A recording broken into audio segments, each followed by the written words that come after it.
Hey guys, welcome back. I'm Nick, your host of On the Scene with Martini. Make sure to like, comment, subscribe, and don't forget, you are the scene.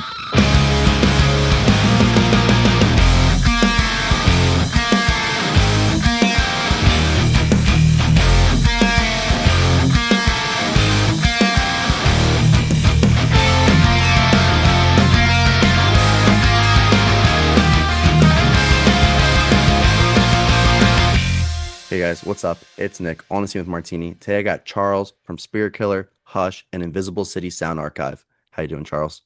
Doing great. How are you? Good, good. I saw you guys been putting out some shows and stuff. How's that been doing? It's been great, man. We had a really strong end of the year last year, and then we actually played a fucking sick show last night in Albany, and that was super fun. It was a video shoot for this band, Flat Wounds, that we're friends with. Fucking shout out. And people went crazy. It was great. You always gotta love to see the crazy stuff, and you guys got the persona and the music behind to make a crazy set for sure. Yeah, we try to keep it high energy, man, and people respond to that, which is awesome. Love it. So, like, what was your introduction to music then? Was it family? Was it? So my introduction to like heavy music was just basically getting a mixtape from one of my friends when I was like 13. I grew up in a tiny town like about 40 minutes south of Albany, New York. It's just like in the middle of nowhere, really. And it was just like some little hit kid. And this dude gave me this tape, and it had Metallica, Megadeth, and Slayer, and I want to say Testament on it. And he was just like, "Oh, my brother is really into this shit, my older brother, but I think you should listen to this." And my parents are not super musical people or anything. Like they just liked your typical like boomer shit. Yeah, Uh, you know, yeah, the Beatles and the Beach Boys and like stuff. Zeppelin and stuff. Yeah, yeah, just like I know a lot of like happy music that I didn't vibe with. Like I don't know, I was like born angry or something. And so this is the 90s because I'm like an ancient person. But so like I liked that tape a lot, and what the impression that left me with was like I didn't realize that you could sing about being like pissed basically about stuff. I don't know, I just like all the shit my parents listened to was either about like falling in love, falling out of love, or like whatever, just being happy, I guess. And I Mhm. was like, "No, that's not for me." But that kind of like blew it wide open for me. And that was basically probably what your little hit kid starter kit for getting into metal and shit would be. And that was what I did. I got into metal and like 90s alternative rock a lot. Like I liked Smashing Pumpkins a lot. I liked some more underground metal stuff. I liked Crowbar a lot, and like I Hate God, and that kind of stuff. Godflesh, even. I was into Mhm. all that stuff that was just like everywhere in the 90s. And then I started listening to this like local radio station from Siena College in Albany, and they had a show called the Metal Zone on at night, and they would play local bands and shit and a lot of hardcore, and I had never really been exposed to stuff like that. And they would talk about local shows, so they would say when stuff was happening, and I'm not even kidding you, I didn't even like realize up until that point in my life that there could be cool bands from like the place that I lived or around there. Yeah. So I went to my first hardcore show in like 1995, I want to say. And it was when in this area, like Troycore was really big. Um, and I think I gravitated to it because specifically the way that Albany's scene was in the 90s is that it was really metal influenced. Like it was definitely hardcore, but a lot of the bands had like a thrash or like death metal kind of influence behind it.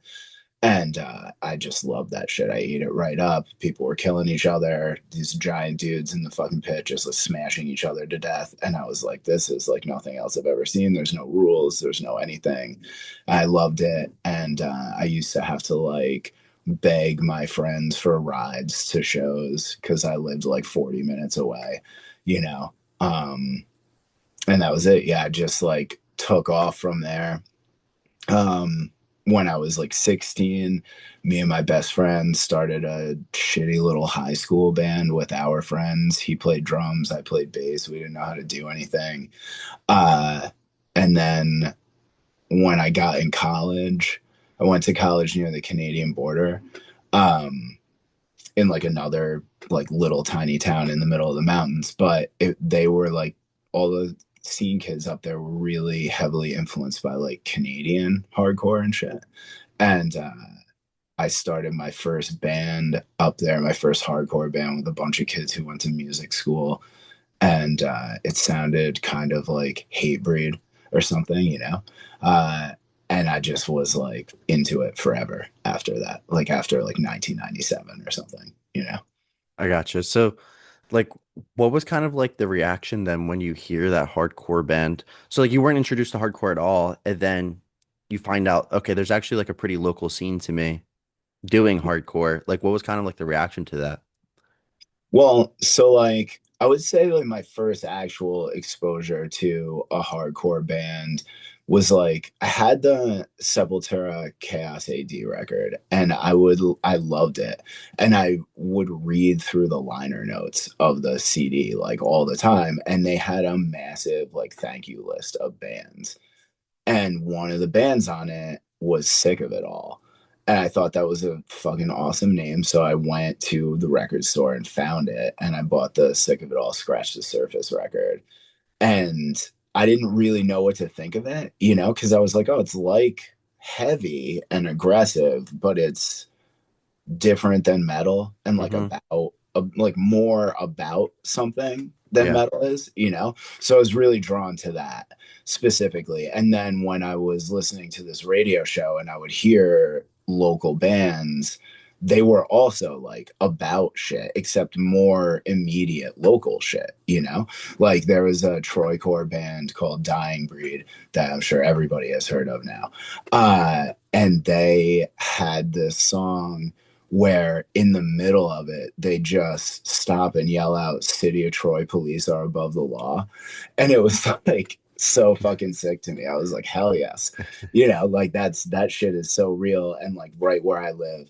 And I was just fascinated by that. I thought it was really awesome that like you could make this statement about like how your own life is in the place that you live and it could be like aggressive in that way, you know. Yeah. So, Yeah. when you were playing bass, then did you play any shows at all with that band, or was it kind of just like play in your garage type deal?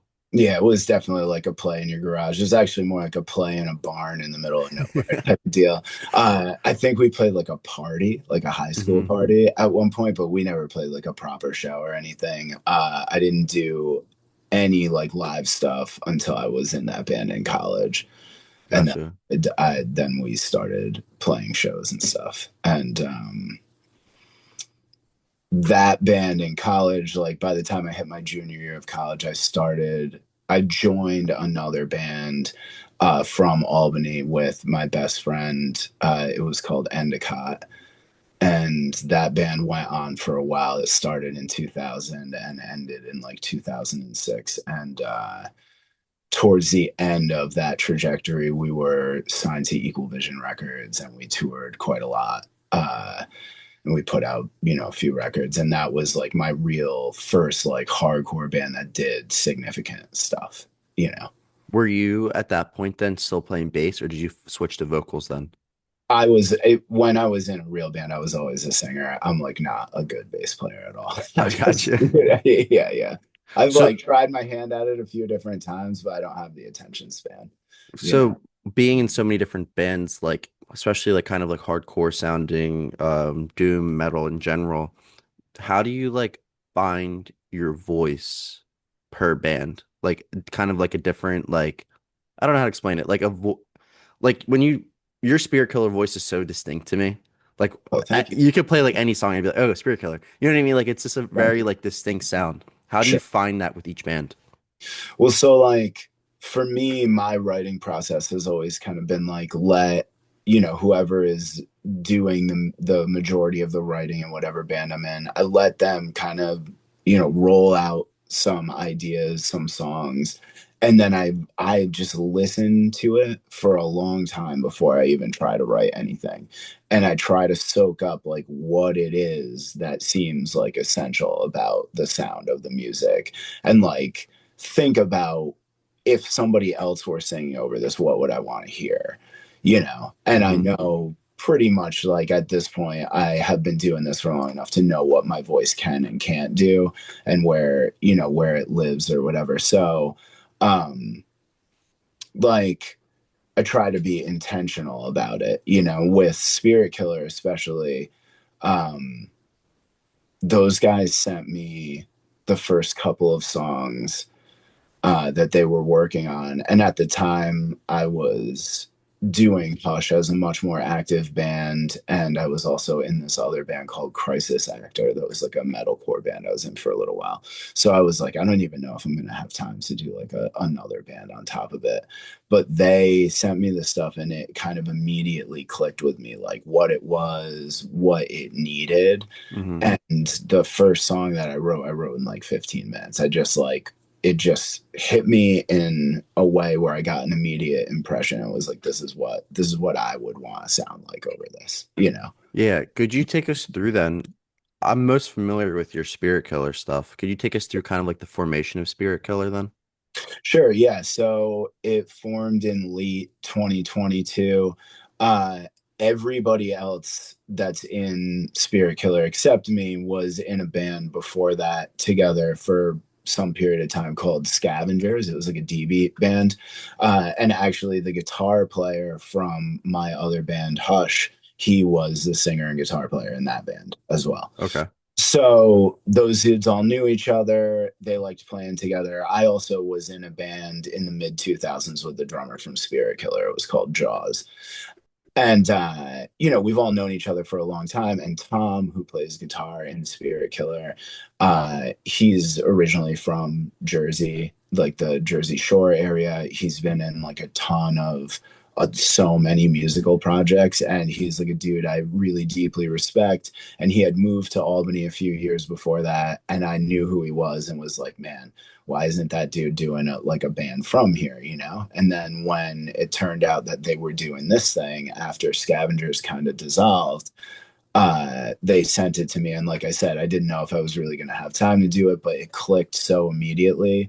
And I was like, man, this is exactly the type of hardcore band I would want to be in. So, I think they had only practiced for a few weeks together, put a couple songs together. They sent them to me. I basically immediately wrote one and then went to a practice, and we rolled it out, and it has just been going from there kind of ever since, really, at like a pretty fast pace. Do Yeah. Oh, sorry. Like I really like the name Spiritkiller too. Was everything kind of set up then? You were kind of like the final piece to the puzzle then, or was that like a talk in progress too? I think that I think that they had a pretty firm idea of what they wanted to do for sure. And I don't know if they thought that I would come to the band doing what I actually do in it now, Hmm. because it does not actually sound too much like other stuff I've done in the past. But it seemed to go, it just like immediately once we started playing the song together for the first time, everybody was like, oh, that was cool.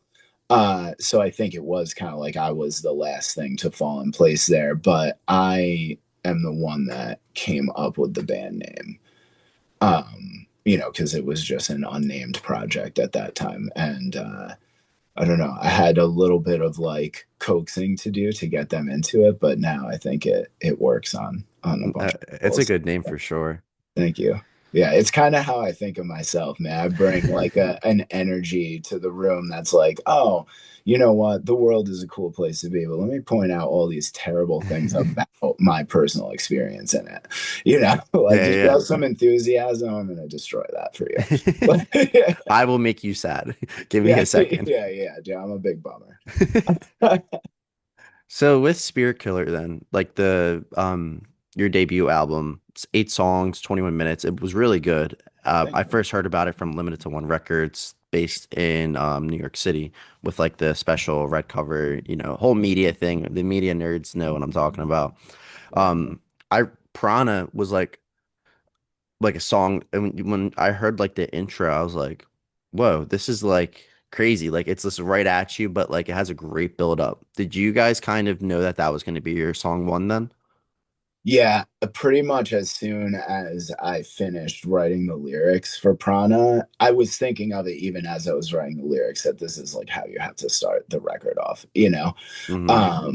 And I found that the little clip that happens in the intro there, I really like spend a lot of time digging through internet archives for public domain stuff, and I happened to find this like really long talk on like the importance of prana and the chakras in human life or whatever, and it would just like fit perfectly into that thing, and it really came together as like a totally solid like way to start off a record. It's almost like it's like a mission statement for the energy of how it's going to be going into the rest of it. Absolutely. So then, so then after Prana, then, right? How do you go from Prana to picking out your next song, having so many options then? So I think like we write a lot of times like our songs come in pairs sort of. Especially for that particular record, I think Tom was bringing a lot to the table as far as writing the skeletons of each song went, and he would kind of bring one and then bring another one like right after it. And Prana and Burning Wheel kind of came one right after the other, and we would play them at practice and just play them one right into the other, sort of the way that they are on the record. And I just liked the kind of tight stop of Prana into the like hard start of Burning Wheel, so as we were going through the writing process, the songs would kind of come up in pairs like that, like Epitaph and In the Red later in the record, one follows the other. And those were the first two songs written for that record, actually. And they just kind of went together naturally. So we sort of kept them together where it felt natural and then just tried to build a flow for the record. Without trying to think too much about how to optimize it for streaming and shit, which I hate thinking about. But everybody tells you you need to like front load your record now because people only listen to the first four songs or whatever when they stream it. Yeah, it's Yeah. so stupid that it's unfortunate, but I feel like that's so true because like a longer record, you see like the stars, especially next to Apple Music, it's always the first four, unless there's Oh yeah. really like something crazy in the back. Yeah, I like pay some attention to the metrics whenever I can for streaming for us, just at mostly out of like curiosity. Hmm. And it is like the first four, it's totally true. And that's been in the back of my mind the whole time that our record's been out. So I kind of wanted to see if that was true. And it definitely the numbers like support that for sure. Do you feel like the way that you're doing it kind of helps you then with like a live performance, building your set list and stuff? Because I feel like it's almost like a cheat code. You're like, okay, I only need 10 songs, but I got four pairings. So Oh like yeah, yeah. I Yeah. already know what I'm doing for eight of them.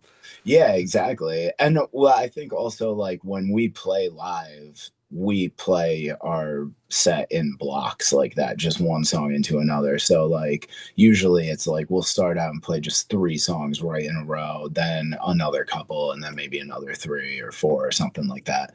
And I try to keep it so that what the flow of like a live show is also is kind of apparent on the record. Cause I think especially when you're doing a hardcore band, the toughest needle to thread is like keeping a live energy on a recording. So if you can keep it moving like that in that natural flow, that kind of gives it like, oh, this would be like what seeing this band live is like a little bit. Yeah. Do you feel like you're gonna try to, presuming that you guys will be coming out for another record, do you feel like you're gonna try to keep the same vibe in terms of cohesiveness, or are you guys gonna go for something absolutely different? No, we actually have a record almost completely finished right now. It's going to be 10 songs, and I hope that we can get it out by like late summer, early fall, Hmm. possibly. Um, and that has been kind of the same way. You know, we're not necessarily writing in pairs as much. We've been focusing on writing one song at a time, but we're really building it according to flow and trying to build like some, I guess what you would call like dynamic range into it. Like if you listen to the LP, um it's like fully grounded in hardcore, but you can hear these other little things going on, as subtext, like post-hardcore, a little bit of screamo every once in a while, like in a riff or something.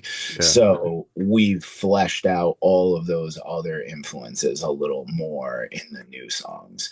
So there's a little bit more post-hardcore. There's a little more stuff that sounds like Helmet in there or something like that, and right alongside like a million two-step riffs and shit that sounds like Snapcase still. Yeah. So yeah, yeah, but that's just sort of been the way that we write, and it comes very organically, so we haven't like bothered to fuck with it.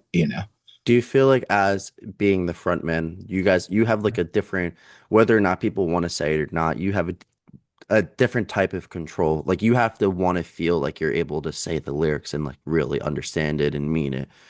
Oh, Like, is there a difference between your past bands to how you're writing for this band? You said this isn't really like a project that you've done before in terms of how you sound. So, do you see that kind of reflection in the lyrics and the music that you're writing? yeah, I mean, like I'm myself no matter where I go, you Hmm. know. Like I heard actually this interview with that dude Ta-Nehisi Coates a while ago, and he said this thing where he was like, I bring myself with me or whatever, which I think it was really like an interesting thing. And that's what I do like in my musical projects. So like there's this like thing about me, I guess, that maintains like some sort of baseline vibe or whatever. Like I can't stop writing about the same shit over and over, sort of, but it's inflected with a different feeling, a different energy or whatever. So with Spiritkiller though, I feel like my main goal, like playing live or even writing the songs, is to give them like when we had this discussion sometimes at practice, if they write a song that sounds more upbeat and kind of has a little bit more melody to it, then I make the lyrics and vocals more aggressive. And if they write a more aggressive song, then I make my vocals more melodic a little bit, and I try to like give a little bit of juxtaposition to whatever is going on in the music, and also just to make it interesting and give it the energy that it needs, and I try to bring that same exact thing on stage. I want the crowd to feel what I'm saying. I want them to show their interest in it, Hmm. grab the fucking mic, do something, it's not passive music. And my lyrics are about my life, about my experience. So I totally feel like when I go up to sing about that stuff, I'm like just fully connected to it, like I'm in the moment when I play. That was kind of be my next question then, like themes about how you're writing and stuff. Is it more of a first person, this happened to me, or is it that and a mixture of like a third person, like seeing stuff on the news? Because like the world's crazy right now. It's so crazy. Like it's awful. Do you see, like, do you ever take like those themes and kind of write based off of that too, or is it more just this is what happened to me, I need to say this? It's like kind of, I would think, a blend of both, right? Hmm. So I think it's presenting a viewpoint of like how I see the world, like filtered through my own experience. But all that stuff is happening to me too. I'm like experiencing the same world that everybody else is to some degree. And all of the same shit drives me fucking crazy, you know? Probably the song that's going to be the first single off our new record is a song called Ruptured Pupil. And it is about just like having a moment of like overwhelming, stressful panic about the future, you know? Hmm. And I write a song that's like that for every single release that Spiritkiller has done. It's like when you feel very overwhelmed or you feel totally beaten down by something or completely just so angry that you can't express yourself, there's one song in every release that is just meant to be written to clear my mind of that. And so like Ruptured Pupil is the one on the new record. Burning Wheel is the one on the LP. I was gonna guess Falling Man. Falling Man is also very much in that wheelhouse. Falling Man is like represents a real moment I was having. I was literally like I was driving across this bridge and just thinking about how pissed off and bummed out I was about all this stuff that was going on in my life. And I was just picturing my car falling off the bridge, literally, as I was Mhm. driving. Like you just have like a weird, like out of body moment like that, where two Yeah. things are happening at the same time. And I was like, oh my fucking God, dude, I gotta get this out of my mind, Mhm. and that's where that came from for sure. Yeah. Gotcha. Yeah, I felt really confident in my guess, but looking back at it, like Burning Wheel definitely makes sense too. Especially Yeah. like it's such a at your face song. Like Yeah. if there's a time that you have to scream, that's the song to scream at. Yeah. Yeah. Yeah. Yeah. Definitely. So with Spirit Killer, then you put it out on Invisible City, right? That was like the main, and then it was pro. I can't say the word. Oh, so yeah, so the LP came out as a split release between Protagonist Music from Arizona. That's our friend Brendan, who used to be in this incredible political hardcore band called Groundwork back in the day. He is a wonderful human. And it was split between him and Immigrant Son Records, Hmm. which is run by our friend Sean, who rules. And he is the dude who came up with the idea for the special edition packaging and, helped us execute like a really cool vision of that. And those two guys were like amazing to work with. So Invisible City, which is our label, was basically started to put out other formats other than LPs for Spiritkiller. And then over time, it's turned into like a thing that releases other bands' music as well. Actually, that happened really quickly and unexpectedly, but you just got to roll with the punches. Since we're on the topic, and we'll definitely go back to Spirit Killer Yeah. with Invisible City.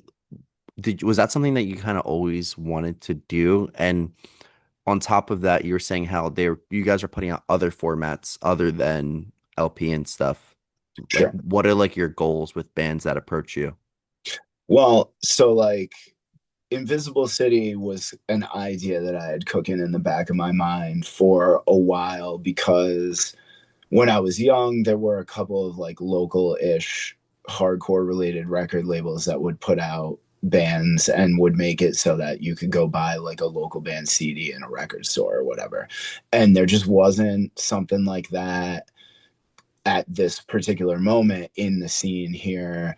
Um, at least like for a certain type of hardcore, Hmm. you know? And there are great labels here. Like Equal Vision Records is based in Albany, and so is Closed Casket Activities in Troy. Shout out Justin. And those are amazing labels, but they're also very big at this point. And so they're not putting out like smaller local bands first release or something like that. And I wanted to do something like that, but I just wasn't ready to jump out and do it for a long time. Byron, who plays bass in Spiritkiller and does the label with me, he used to run a label in the late 90s and early 2000s called Losing Face Records. So when I wanted to do Invisible City, I immediately was like, hey, will you do this with me? Because you clearly know more about it than I do. And we had just put out a collection of the Spiritkiller demo and this 2-song tape that we had released called Year One as a CD, because we ran out of tapes. We sold out of our tapes and we were just like, all right, CDs, we'll see what we can do with that. And Hmm. then I figured we would just also put out the CD version of the Spiritkiller LP because nobody was really chomping at the bit to put out a CD, you know? And that was kind of what I thought it would do for a minute. But then, a couple of our friends' bands approached us about doing stuff with them. And so now we have released, let's see, two other tapes, a CD and an LP, and a zine.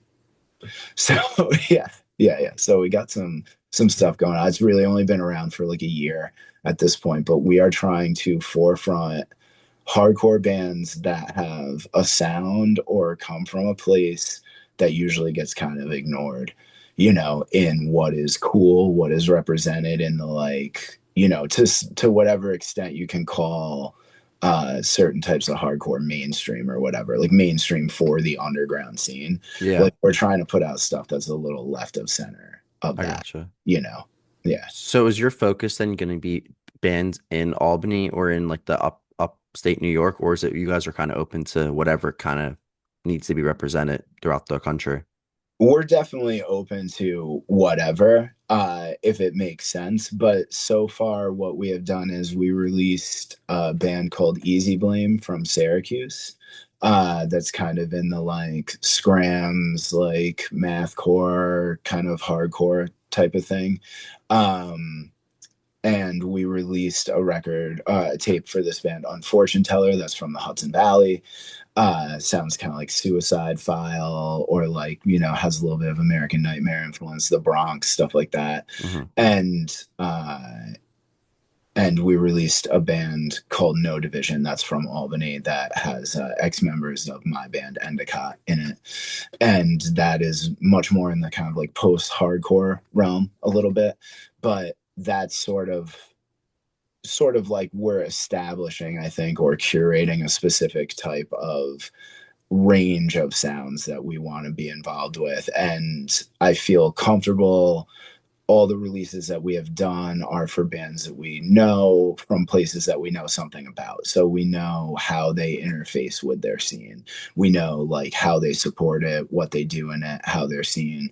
That's important to us, in order to I don't want to just put out records for anything I think sounds cool. There has to be something else behind it, like a thought process, politics, support of the community. That's important to us. So it's not just aesthetic. It's also got to be like, who does this serve? And it can't just serve just the band, right? Absolutely.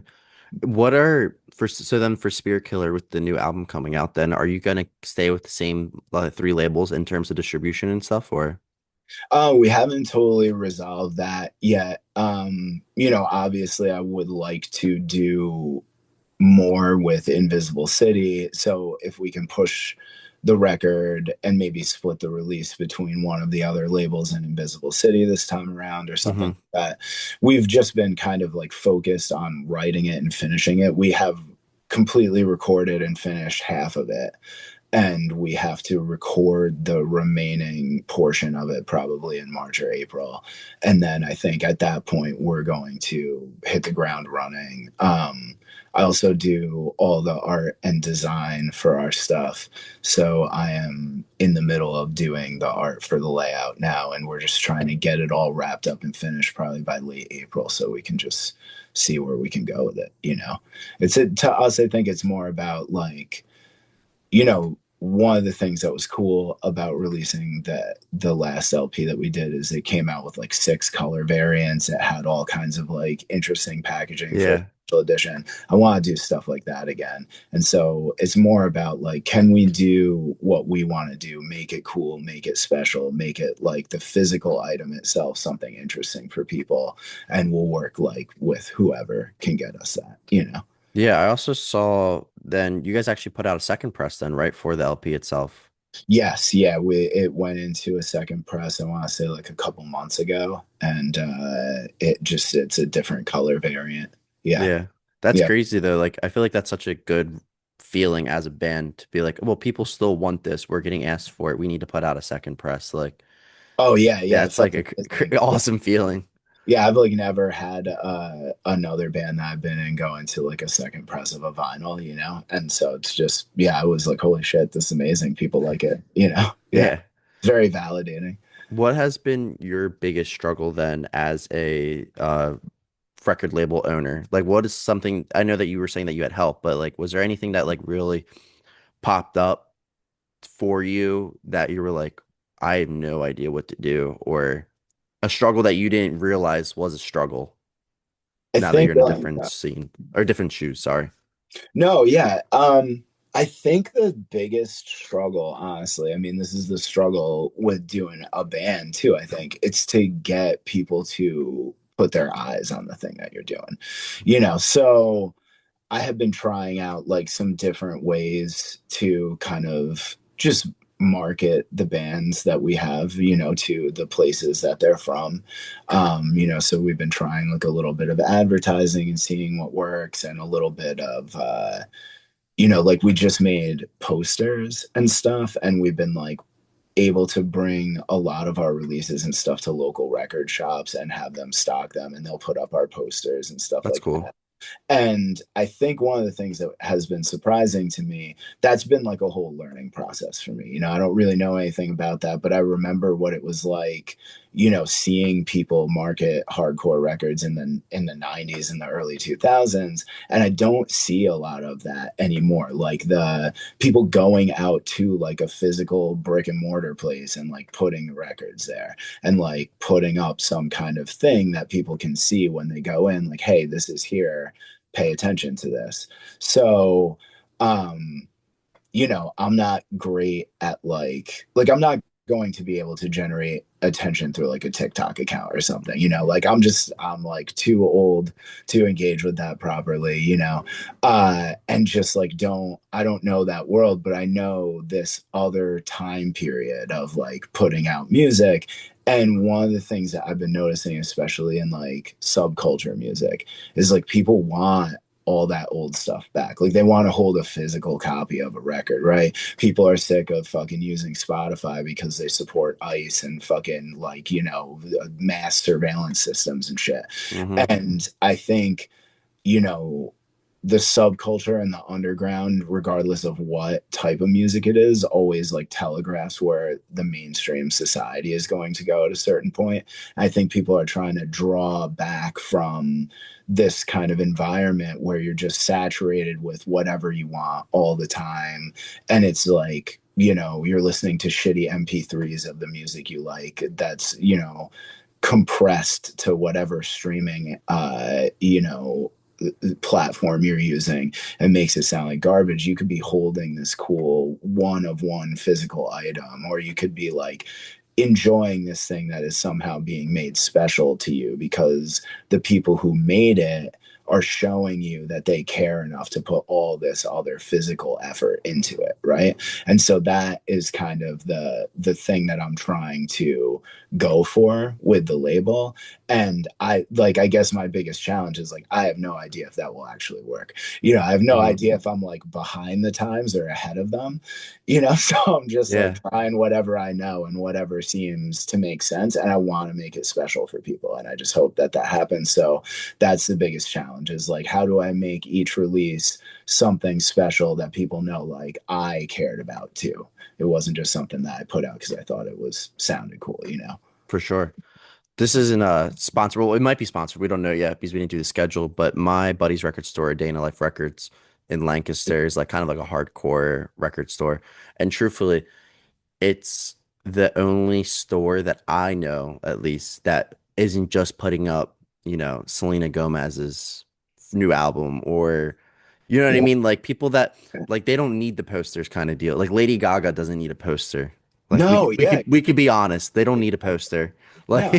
They keep don't it. even honestly, they don't even need to press their shit to vinyl, but they No, do. they don't. They Yeah, fuck it up for every other band that's trying to get a record made. Yeah. absolutely. I know. Like what was it? The Adele album is like Oh the yeah. famous COVID album that just screwed people Yeah, over. it made it so your vinyl turnaround times were like fucking 11 months, dude. Terrible. So Terrible. it's cool too, like to see bands. Like there are record stores out there that are doing that, but they're so few and far between.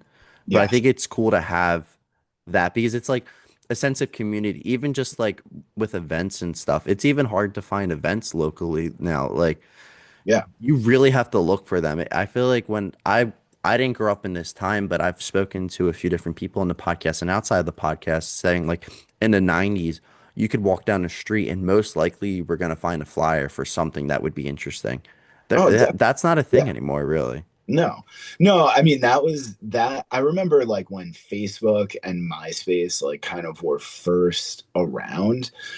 the conversation among us and all of my friends in the hardcore scene was like, you can't just post this shit on social media. You need to go out and physically flyer like you always have, right? And this was like a weird argument that lasted like 5 years and is now completely memory hold because nobody does anything outside the internet anymore, you know? Hmm. But like, I think back to that, and it's funny to see it like come completely full circle now, you know. Like I have a stepdaughter and she just turned 11 and she loves records, man. She is into pop singers and stuff, but she wants to go to the record store and look for their vinyl records, and I got her you know, record player for Christmas.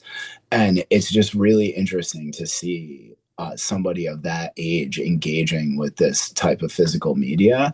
And she likes CDs, and that's the stuff that she wants. And she'll sit in her room and just listen to that stuff. She has an iPad. She's not listening to it on Spotify. She's listening to it on the record.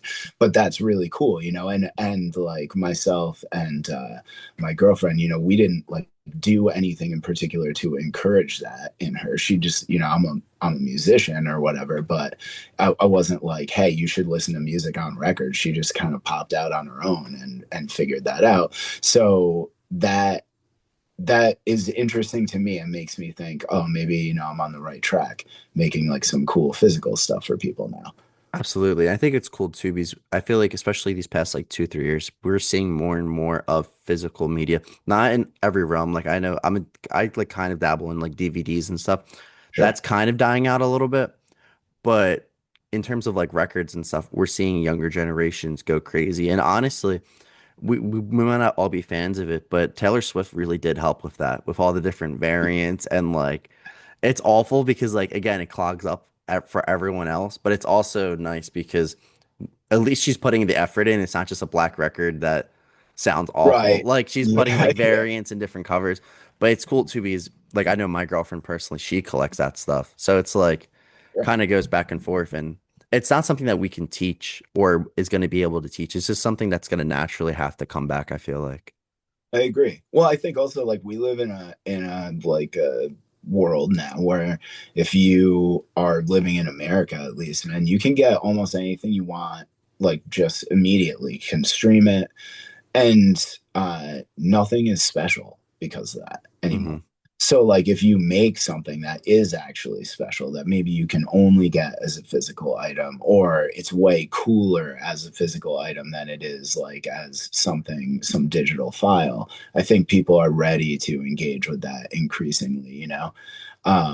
Especially as like our economy kind of like falls apart here, which it pretty obviously is starting to. Um, you know, are you going to have the ability to pay for like the 25 fucking subscriptions you need to like listen to music and watch Netflix and shit like that? Or are you going to kind of draw back from that and then just engage more with the stuff that you actually have physically in front of you that is a little more special to you? I see it going in that direction, you know? Absolutely. I want to talk to you about you guys did a Fugazi set recently, Yeah. around Xmas time, and it was mainly, correct me if I'm wrong, but like upstate New York hardcore bands kind of picking out an artist or so to represent to do like kind of like a cover full set. Yes, yeah, Pretty it was mostly just Albany bands. Yep. And it was like so it was this thing that is called Ghosts of Hardcore. And that was a thing that used to go on in Albany in the late 90s through like the mid 2000s, like literally every year. I want to say there was like 15 or 20 of them. And it stopped for a while, and this was like the first iteration of bringing it back, which was pretty sick. It made it a little bit special. Was it like because you guys were basically the headliner, right? For the or Yes. you Yeah. guys Yep. so what was it like being a headliner coming back to that must be like a full circle thing for you, like a local scene show festival, if you will, Yeah. kind of inviting you back and now you're headlining it again. Or Oh, headlining it. yeah. Yeah. I mean, it was awesome. It was like, we're super grateful to be invited to do it. And, you know, we had covered a Fugazi song for a benefit comp for our friend, Sean McCann, who is in Most Precious Blood and Cable Car Theory and this band, Herjaza. And we had a really good time just like working out the song and recording the cover. So when we got asked to do the cover show this time around, it was like kind of a no-brainer to do Fugazi. Um, and the whole show was awesome. Every band did a really good job. Shout out to my friend Charlie, who was in this band Kingpin that covered Leeway, and also this dude Trevor from Grand Street. Man, he fucking pulled it off so well. It was great. They were flawless when they played it. And actually, No Division, who was on Invisible City, they covered Saves the Day. It was a great set. That's awesome. And there was just like every band did a really good job and took it seriously. You know, when you have a bunch of local bands doing a cover set, there's like potential for somebody to just really half-ass it and make it kind of fucking stupid. And nobody did that. They obviously like knew the assignment and wanted to like give a tribute to what the actual spirit of the thing they were doing was. And I was really grateful for how our set in particular went because it felt sort of like a Fugazi set. It was very cool, and it was actually like a very difficult day for me because so my grandmother died that day, like a few hours prior to that, and I had been with her for like days before that. And so I literally just showed up at this show and immediately played the set. And I was like in a totally crazy headspace. It was a very surreal moment, but uh it was so much fun from like the first note that it started that it just like allowed me to kind of lose myself and be in the moment and like enjoy something during this like really really difficult time for me. And so because that is like super super special to me, like I'm never gonna forget playing that set, and everybody just really delivered, man. People seem to have so much fun during it, and I'm like, that's all that I could have wanted. And also shout out to Kyle from this band Take Steps. He did the whole set with us and sang it flawlessly with one practice with us, and it was awesome. Well, for starters, I want to say I'm sorry for your loss, and Thank you. it was cool to like watching that set. It was very good. And is there like a different sense of obviously like whether or not you play stadiums or you play basements, there's going to be some type of anxiety or nervousness going into a set. I don't want to say like replicating, but covering what I would consider the most iconic frontman of all time, Oh Ian yeah. MacKaye, Yeah. must be a little nerve-wracking in terms of performance. It, Did you feel that at all, or? Yeah, I mean, a little bit. Like, I think what I really wanted to make sure was that, like, the spirit of Fugazi, like, translated through into the thing. And when I was just like listening to the songs to learn them, one of the things that struck me is like because Ian MacKaye plays guitar and sings, he writes songs in a completely different way than I would. So it was like hard to learn, you know, like sometimes like the place he comes in to sing or whatever, I'm like, what? You picked that, dude? That's where you come in?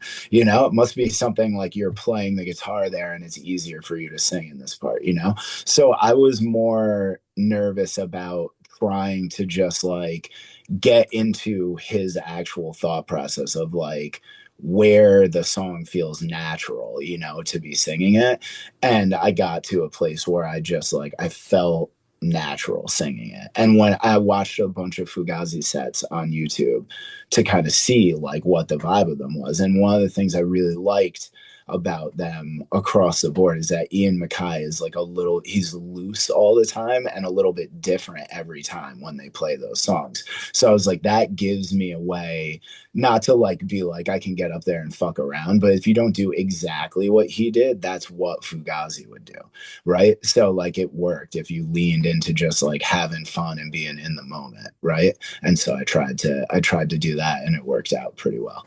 Yeah. What was it like picking the set list? And then on top of that, what are your favorite Fugazi songs? Actually, many of those are my favorite Fugazi Okay. songs.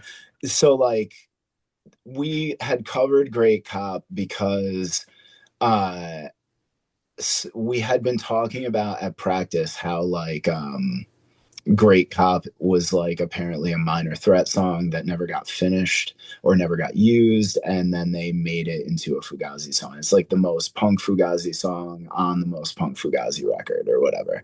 So I really liked the energy of that. And when we went to build the set for the cover show, we're a hardcore band. We didn't want to play the later era Fugazi stuff. We didn't pick a lot of like guy centric Fugazi stuff, mostly because that has a different vibe to it. So we figured, what are the songs that are most in the like wheelhouse of a hardcore band, where our bringing a little bit more aggression to them will make them seem like updated instead of making it seem like a totally different version. And so that was kind of how we went through and picked, and I think we did a pretty decent job. There were a couple other songs I could have thought of. Like I sort of really wanted to play Suggestion, but it's like it just has a different energy. So, it was like if we're gonna play Waiting Room and Badmouth, then we can't play Suggestion too, but like Styrofoam and Merchandise are pretty like punkish songs, or like in the area where like punk and alternative kind of might intersect or something. So that was sort of like our thought process in building a set list for it. Yeah, I think you guys absolutely killed that too. Oh, thank you. It really was a great set, and to mix that kind of the take on that kind of band is just bold in general. So Yeah, I applaud you guys for that. thank you. I mean, what Tom was saying at practice, like he's been playing Fugazi songs on guitar since he was like 14, and he's like never done a Fugazi cover set, but he murdered it. And it was, I don't know, it's challenging. Their music is actually pretty complex, even when it sounds simple. And we were going through this period where for like 3 months, we were just practicing like three completely different sets every single practice. Two of our own sets for a couple shows, and then this whole Fugazi set. And it was just like mind bending to go from Spiritkiller back into Fugazi. But man, like it really made me revisit their catalog and love it even more than I already did, which I always already liked it anyway. Yeah. Well, Yeah. leaving you with this, I know you were saying too about how you have a new album coming out, which there'll be a ton of promotion on my end for the album. Thank Um, what could we expect from Spiritkiller this year? Like, what are your goals as a band? Is it going to be touring? Because I feel like you guys really haven't left New York too much, right? Not a lot. We played Canada back in 2024. We went out to like Buffalo and then played near Toronto. And we've been to Philly and Jersey a few times, and up into like Vermont and New Hampshire and Maine and shit. But you know, so Tom is in another band, a really great screamo band called Hundreds of AU that's on Iodine Recordings, and he is also playing guitar for Seisha. So they have a lot that they are doing as bands, and we work around that schedule a little bit, and we all just have generally busy adult lives and stuff. So we do as much as we can. We are going to try to play more out of state and more just regional Northeast shows and stuff like that. We have a show down at the Jersey Shore coming up at the end of January, and we're just trying to get out a little bit further. But beyond that, we really want to get this record out at some point and do some fun stuff in the summer. We are looking at potentially going to the West Coast for some shows at some point. We just have not fully solidified that yet, but we'll probably announce that at some point within the coming months. And yeah, just keep writing. Just keep writing and keep trying to, like, a lot of what Spiritkiller was also intended to do is just provide like local to the Albany area kind of example of a hardcore band that is not just what like a lot of what the current most popular sound is, and to help build the community around that kind of more off kilter, left of center, post hardcore stuff. And I think, kids around here, younger people, are starting to grab a hold of that sound a little bit too. And we're just going to keep trying to support our community and forefront the stuff, the type of hardcore that we think is cool here, and work with, also importantly, everybody else. Everybody in the hardcore community in Albany and upstate New York is really doing an amazing job of working together and supporting the community right now. And it's just kind of honestly just like sort of been an honor to like be a part of that, like revival of that in our area. So that has just been fun for us, and we've been trying to enjoy that, and we're going to keep trying to work, for our community too. Yeah, it's cool when you see scenes able to do that, Yeah. like kind of come together. Thank you so much, Charles, for coming on. I really appreciate it. Yeah, of course. Thank you so much for having me. And I love the pod, man. I'll keep listening. Thank you. I appreciate it. Yeah, of Well, course. guys, down below, we'll have a ton of links. Again, best way to stay subscribed to Spiritkiller is through their Instagram. They do post all of their shows and stuff. I'll link that down below. I believe there's still some second press available for the record. And then, yeah, I'm looking forward to seeing what you guys put out on Invisible City this year. Awesome. Thank you so much, dude. Till next time. Have a good Peace, one. guys.